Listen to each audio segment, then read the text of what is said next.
Welcome to TM2 Studios, where we are doing Dungeons and Dragons, Chains of Gallus edition. No, we're not. Shut up. That's the monster there off camera.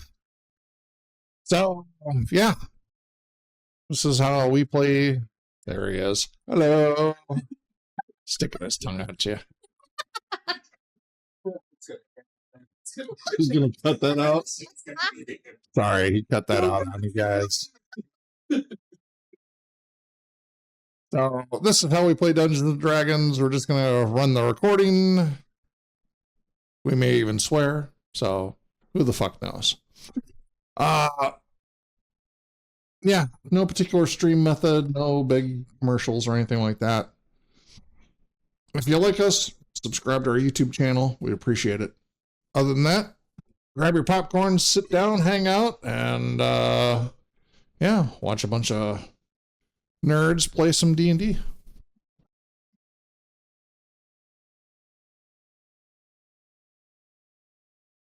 Those that were unaware of it at the time, originally,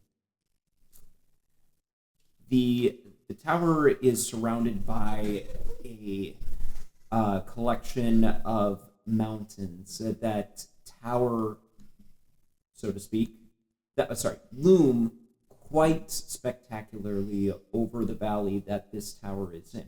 However, the tower actually does stretch to what looks like it could actually reach the tallest point of one of these mountains. Surrounding the tower, you will see what looks like a collection of arches that interconnect around the perimeter of the tower, along with what looks like every so often you will see a bead of cyan colored energy just running across the interlocking portions of these arches. You will also note that it looks like the tower has some sort of exterior portion of it that is just upturned earth that goes in a rather large circle around the tower itself. And there are no trees within this valley. It all looks like whatever was or is supposed to be here has weathered down the area of this valley to the point that there is no actual foliage of any sort within the area. And Jerry, you would know that that's probably because there has been a twister that has been running through this entire area for a good few hundred years.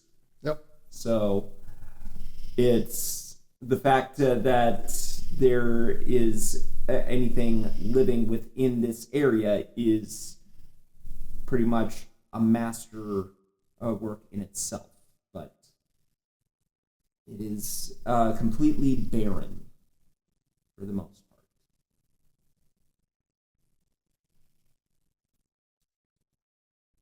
Are we on foot at this point? Yeah.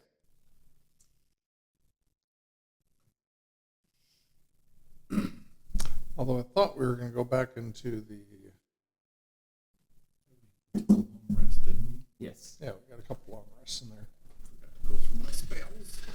God. I thought we were going to go back into the Arboretum, have them lower the defenses on the way out so we can tree port out of here. Back to our starting location at the edge of Slodville. Hey, a 17. Nice roll. It's literally going. It's got a mind of its own right now. That's so weird. Vestus is the place that was Vestus.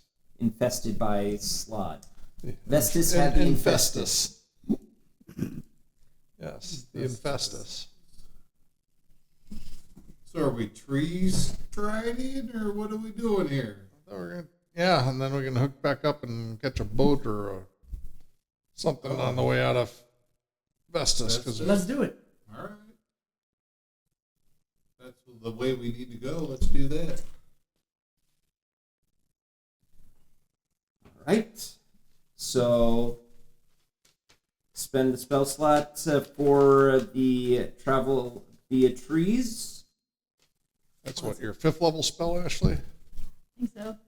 It was higher than that. It's only I think 5th it's, level. I think it's 6th level.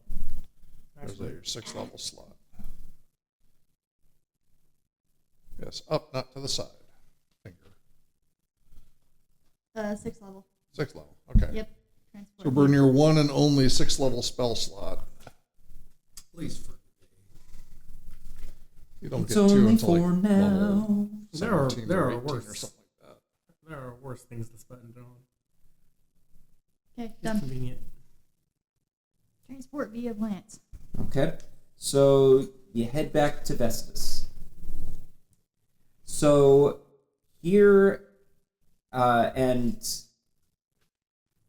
I will note that your way out, if you choose to go through the menagerie,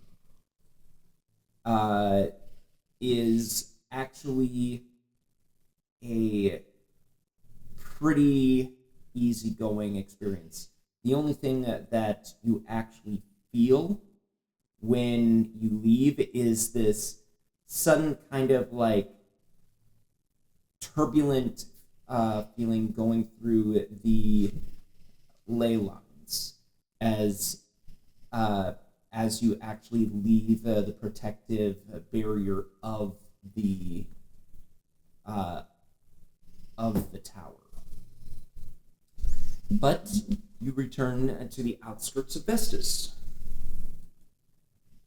And you will actually see a number of huntsmen actually working as kind of like a buffer between here and the town, so to speak. They're just like, okay, gotta patch it down. Okay, any marks, any injuries that you need to report?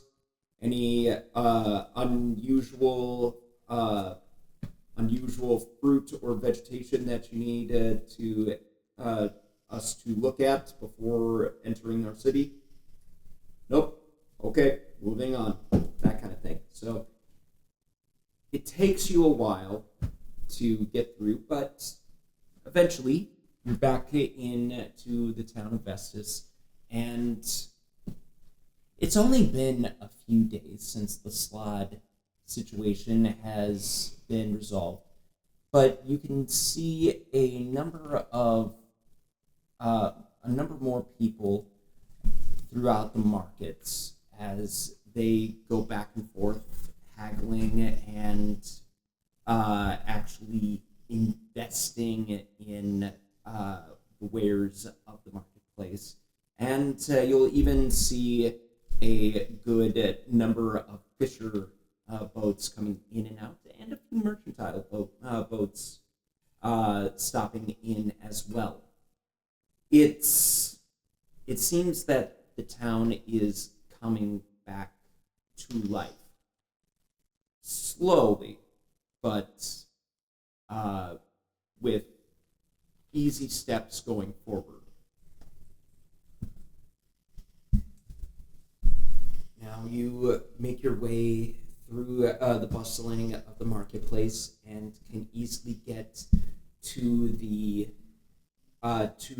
wharf, where there are a number of people dropping off and moving crates and various supplies in and out of boats and ships alike. from here, you will actually be able to find a boat if you so are looking for. Yep, we're looking for it. All right. I will note that you could talk to the harbor man, who keeps documentation of all things that have come in and out of port, if that is what if that's what you're looking for. Trying to remember where we were trying to head to. The southwest or east. Yeah, but they're not going to know where that's at. True.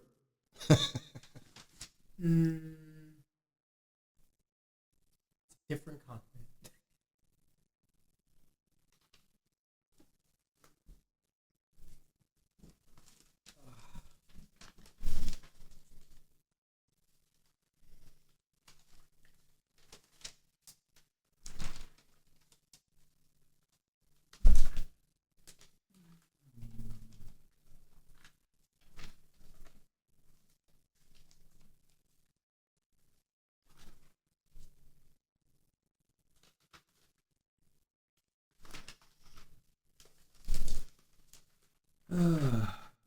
Going through my old notes. I got the map up here, but I'm not seeing anything here. You will see a collection of islands. It's Aha. That's right.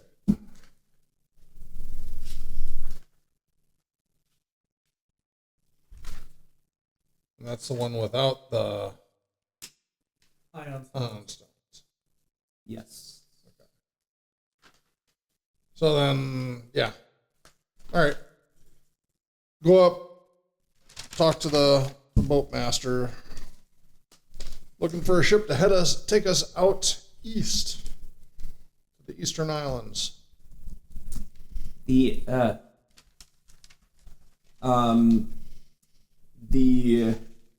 halfling harbor master, she looks up at you and says, "You're heading east, Yep. and you want the only thing east of here are the Mobian Islands. Are you sure that's what you're after?" Yep. That's where we're going. Well, okay. There are a couple of boats that do venture out that way.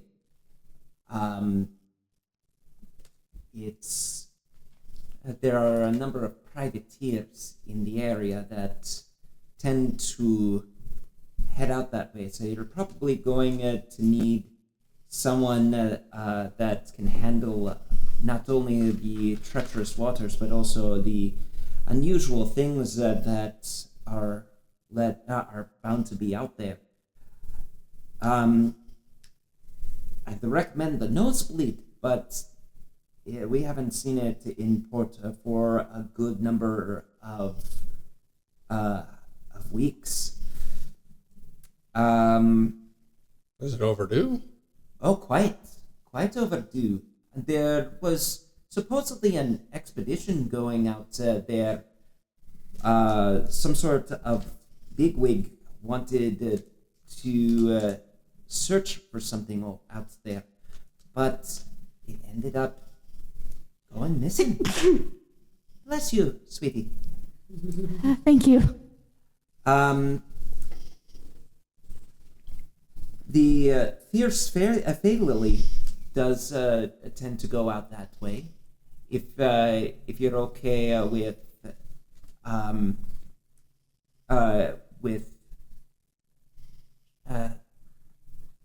if you're in need of speed.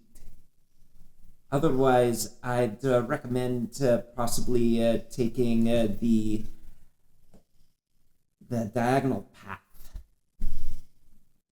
It's that really big ship over there, and it's actually closer to like you know how there are galleon ships, and then the dreadnoughts kind of came along and kind of blew all of those old ships out of the water. Mm-hmm. Yeah, it's closer to a dreadnought, in only for sail ships. They're one of the largest vessels out there, but they're the ones that can actually handle almost anything out there that involves the unusual things that come out of those Mobius islands, give or take. Whereas the fierce Fey Lily over there, and she'll point to a smaller ship. It looks like it could probably hold like maybe 12 people at most. It's rather sleek and has only a couple of sails. But Jerry, you would note that those sails tend to have some sort of runic design to them in their in the very fabric of their canvas. Now, those folks, they tend to move fast, and they tend to get where they need to go. But if anything comes their way, their main hope is to run and stay ahead of whatever passes by or crosses their path. So, thank you. We'll talk about that for a moment. No problem. The big battle turtle, or the jackrabbit that runs at the first sign of danger.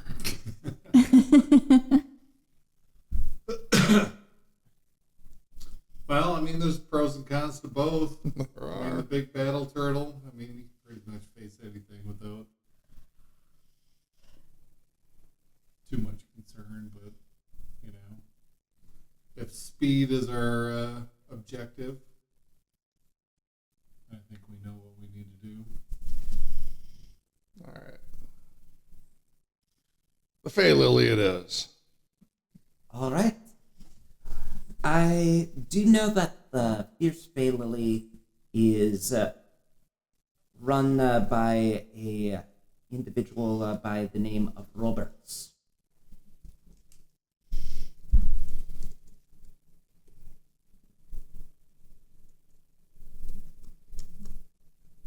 If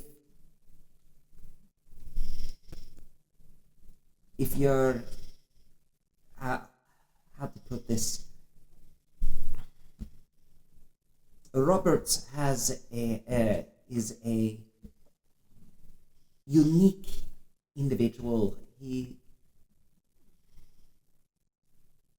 doesn't take every job that comes his way, but you give him a reason, he'll take you to the very depths of Hades itself, if it's worth the cause.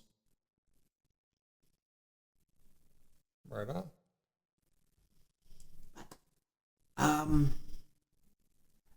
Yeah. Is there anything else I can do for you? Nope, you've been awesome. Appreciate you. Well then, yeah. If you're going out to the Mobius Isles, stay safe, and, well, hopefully you'll come back with some interesting tales. Is it Mobius or Mobian?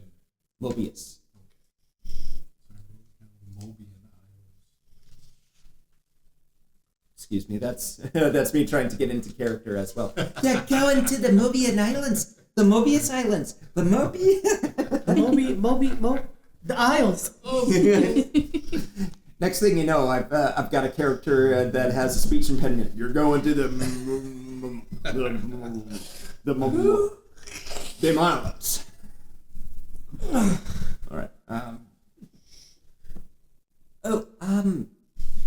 You'll probably find him, Captain Roberts, at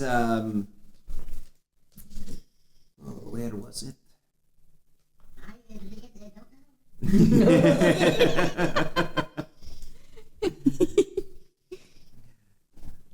The Drunken Etten.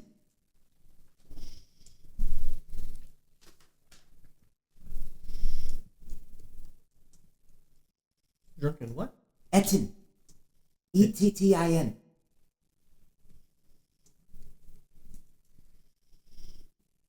Okay.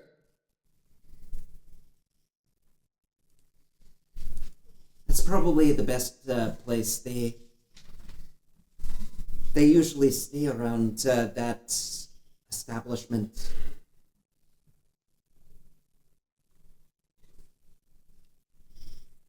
All right. Let's wander over there. All right.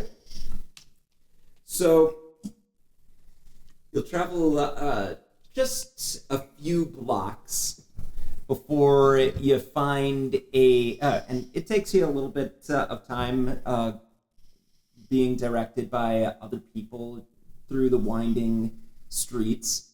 But eventually someone points you in the right direction, and the Drunken Etten is an interesting name for a tavern inn. This one happens to have look like it was assembled by two different contractors at different times of their work. You'll see one that looks like a brick laid building about halfway through, and then the rest of it is actually just wood plank panels and the sword, and it kind of the part that is actually made mostly of wood tends to lean a little bit away from its brick layered counterparts.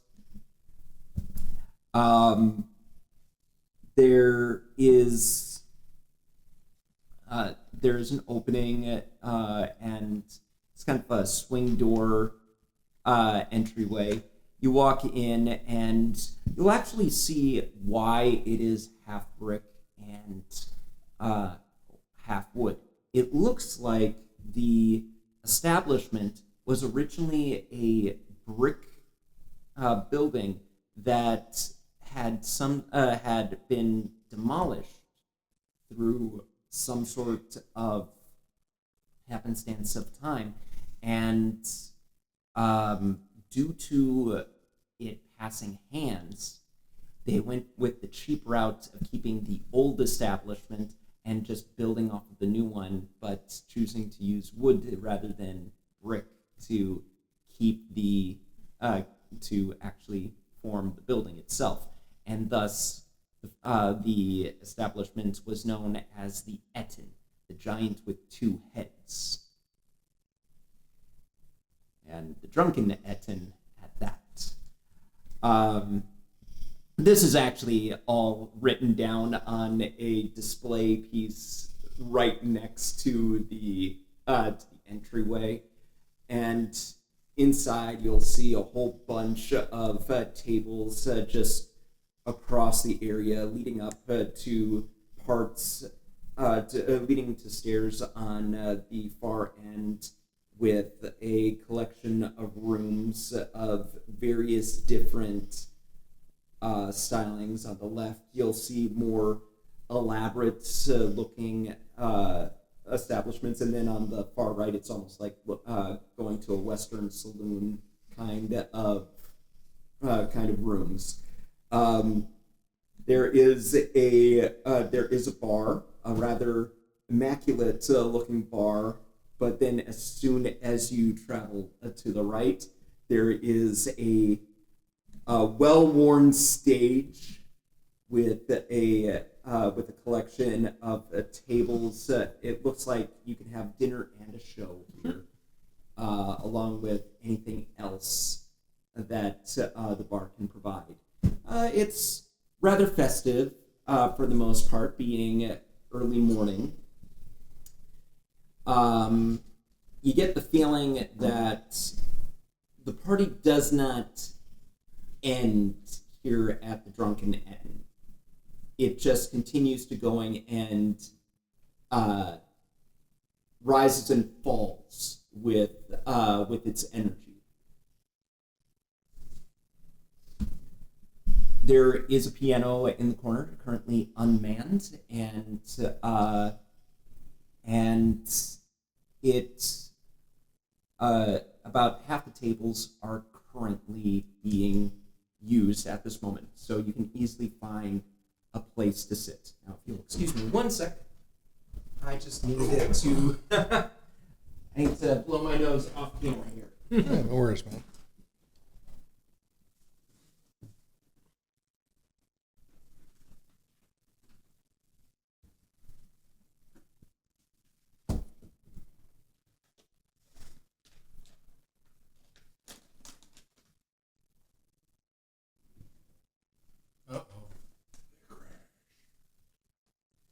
Jerry's got out his snacks, so now Leah's got to get hers. Of course.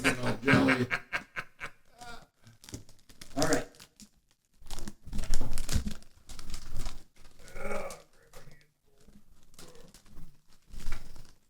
No, thank you. Thank you. So, how would you all like to proceed? I'll grab a table. Okay, Damon grabs the table. Until requested otherwise, Clock's gonna start dancing with everyone else. Well, at the moment, when I say festive, it's more like the people here are more interested in gambling at the moment. Okay. The piano, the main source of music has, which is the piano right now, is currently unmanned and unoccupied, meaning that you either need the piano to play for people to start enjoying their dancing, or you need some other form of musical entertainment for the stage. Right, noted. Leah, you play, don't you? Mm-mm. I I do not. think you do. You should go try. Yeah, no, thank you. No? No. You know, O'Malley, you play? Give it a try. There you go. I will. And are you going? Unless you're going to play. I have another idea. I'm going to get on stage, test out my bells and whistles. Toot, ding, toot. You will actually see people turn their heads to this unusual entity on the stage as they start to make all these tooting and whistling sounds. And you know what? Go for broke. I am going to play a lively gnomish song that Okay. Alvin taught me. All right. Guidance. Thank you. Give me a performance check.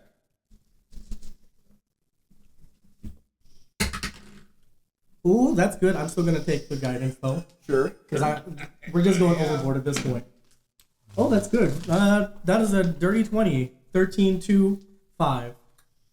Nice, very nice. What kind of gnomish song are we thinking? The party kind. The party kind. The kind. It's gonna sound. This is so generic, but bear with me. Sure. It is the gnomish version of The Road to Dublin. Okay. Yeah. All right. And the entire time I'm playing, or whistles, but I'm dancing as best as I can. You're trying trying to remember the moves Alvin did because like we would dance in the kitchen, you know, like Right. So trying to remember the moves that Alvin taught me, and it's a little awkward at first because I'm like, I haven't done this for freaking years. But eventually I get into my own rhythm and say, forget it. Okay. And with a dirty 20, you'll actually start getting a whole bunch of people to join in the songs, actually putting lyrics to the melody and I like harmony to think you that there's put down. one gnomish person that's like, I remember this. Hold on. Na, na, na, na, na. Oh yeah, it's by the time the first chorus hits, a good portion of the people in the establishment are now singing along, and those that don't know it kind of start joining in. They sing the bridge. They're like, Yeah. and then oh, this part, yeah. Yeah, and yeah, you've pretty much you got people captivated, and even going so far as to start tossing you a copper or two here and there. One person who is really drunk just like flicks the copper, and it hits some of the internals in your clockwork stuff, and it just goes tink tink tink tink tink tink tink before spitting out onto the ground, and it just goes, "That's a real clock man! Wow!" And here I thought he was with the elephants.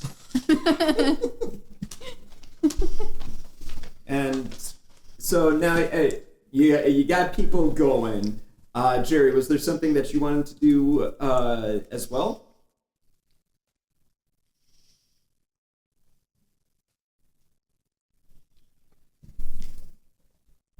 Just get a little extra flavor with some thaumaturgy to adjust the lights as in tune with what he's doing. And Thank you for the guidance, by the way. And it is quite the spectacle to behold. By the end of the song, everyone is just applauding and cheering. Some are actually ordering more ales to pass around, and it's a festive time. Pick up my little coppers. More pride, more proud than anything else. Like, it's a little money, but I'm just You got enough. You got enough coppers. We'll say 10 coppers. 10 coppers. Yeah. There we go. Whole silver. A whole silver.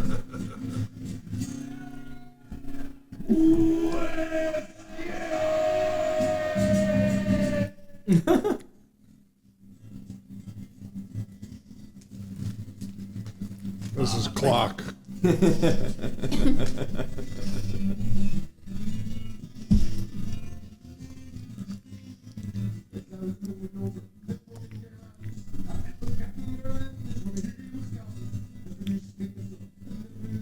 While this is going on, I'm gonna go over to the bar and at least order some food and you drink, and ask the barkeep if they might know where Captain Roberts would be. Roberts. Yes. That's who you're looking for. Yes. And you can tell that they're trying to speak over all of the cheering and things like that. Roberts. Yes, they're Captain Roberts. Yeah. I think last I saw of him, he kind of wanted to.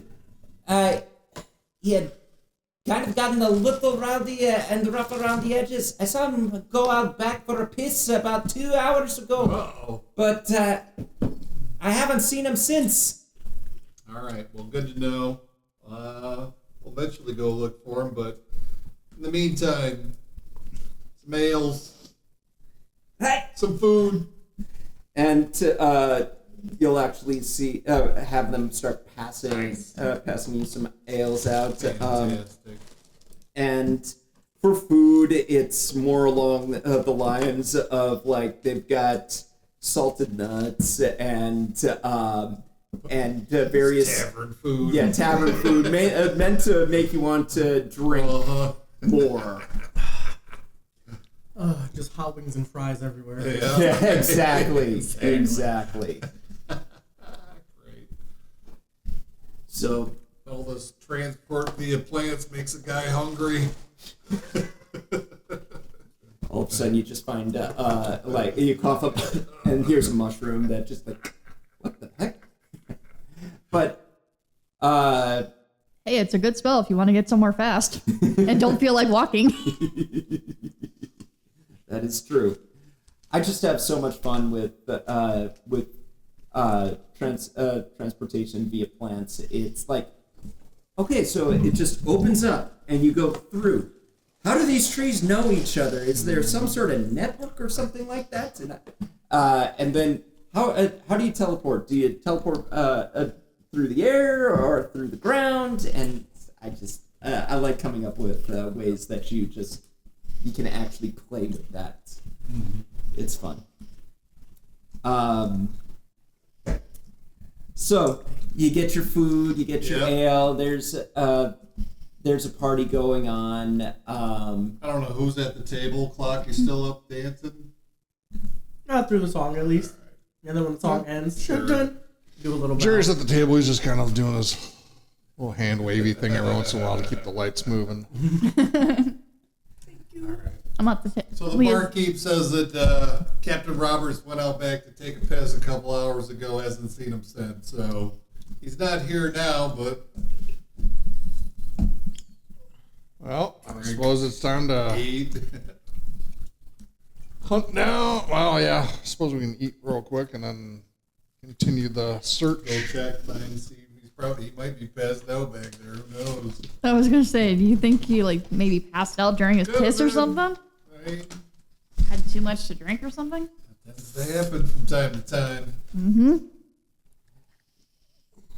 So, you have your second breakfast. And it looks like Clock inspired a whole bunch more rowdiness so people just start singing the next gnome song that comes into their head. It's off tune. It's obvious that they're forgetting the lyrics here and there, but they're actively enjoying themselves. We'll run back to the table. Oh, I'm sorry, what did I miss?